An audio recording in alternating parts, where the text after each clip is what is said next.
you ever raised your prices, then freaked out and dropped them again because you were afraid of losing a client? Yeah, I've been there too. But the truth is, there are clear signs that your prices are way too low. And after working with many freelancers at every stage, I've learned exactly what to look for, and it's simpler than you think. So in this video, I'm going to show you the warning signs that your prices are too low and how to fix them to reflect your true value. Okay, look at this house. This is your business. The foundation here that keeps your business stable is the money that you're bringing in. And if that foundation isn't solid, everything becomes shaky and your business ends up being at risk. But how do you know if there is a problem? On the surface, everything looks fine. You know, products are coming in, you're busy, clients say yes, but underneath all this activity, cracks start to form. These are cracks right here. You know, tiny gaps in your pricing foundation that are slowly weakening your entire business, and without knowing what those cracks are, you'll never be able to fix them. So the first crack is called busy but broke. This is when your calendar is fully booked a few weeks ahead. You have so much work, you're worried if you can do it all. But when you check your bank account, it doesn't match the effort you're putting. That's when you start to think, maybe I should spend less or I need to work more. But the uncomfortable truth is, you might just be underpriced.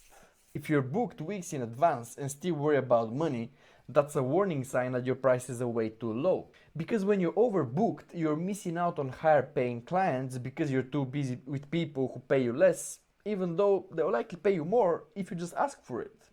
So if you're in this situation, you should raise your prices and then monitor how quickly you get booked out again. If clients keep saying yes, you can gradually raise prices again until at least 50% of your prospects start saying that you're too expensive. Maybe this strategy won't work that well if you're going through a slower period and you're not that busy, but as soon as work picks up again, this is the type of strategy you need. And there's a terminology for this. It's called surge pricing. You know how Uber puts their prices up when it starts to rain and lowers them when there's not that many people looking for taxi? Or when restaurants drop their prices during the week and then give you a different menu with higher prices during the weekend? Yeah, exactly. It's all supply and demand. No one is going to be mad at you for raising your prices when you're busy, because honestly, that's what every business does.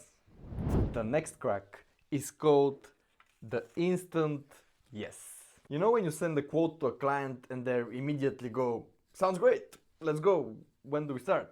It almost feels like a compliment that they agree immediately, but you can bet that on the inside they're like, "Oh my god, what a bargain, I thought I'll pay way more than that." I actually remember being in this situation before.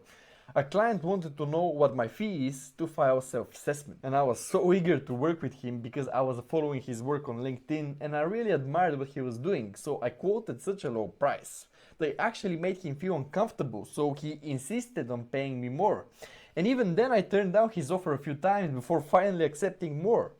But let's be honest, very few clients will volunteer to pay you more. Which means that if most people are saying yes to your quotes without hesitation, there's a good chance you're undercharging. Getting a few no's is actually a good thing. It's normal that not everyone can afford you, and that's okay, because your work has value, and the right clients will see that and be willing to pay for it. If a client starts asking questions, negotiating, or pushing back after you send a quote, that's a good sign that your pricing is on point.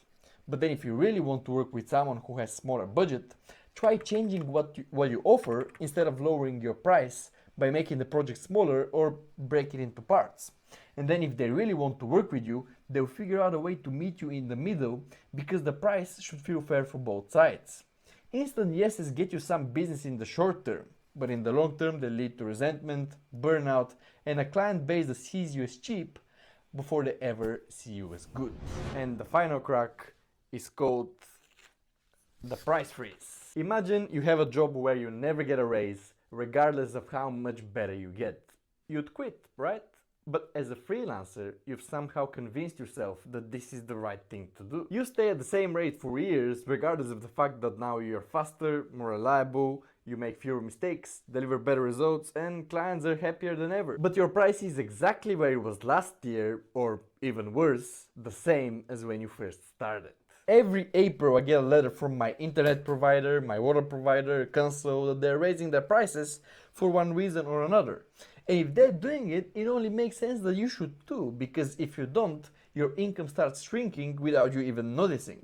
A small bump of 2 to 5% annually is a good starting point. If you work with the same clients long term, let them know in advance that this is normal so they can plan for it. They're probably doing the same thing anyway, so everyone would think that's pretty normal. In fact, I've created this simple decision tree to help you decide if it's time for you to raise your prices. Okay, ask yourself the following question. Have my skills and services improved in the last 12 months? If the answer is no, maybe you should work on building your skills.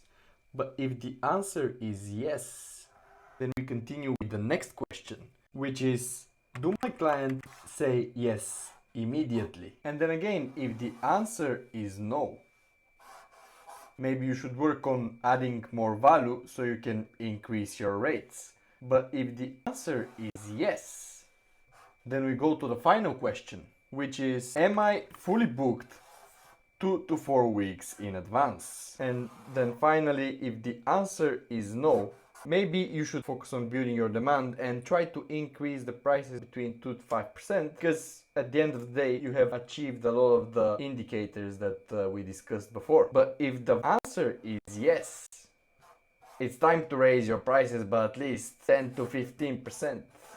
But the thing is, no decision tree will fix your business if your prices don't match where you are right now. That's why you need to watch this video to copy the pricing system every freelancer should know about.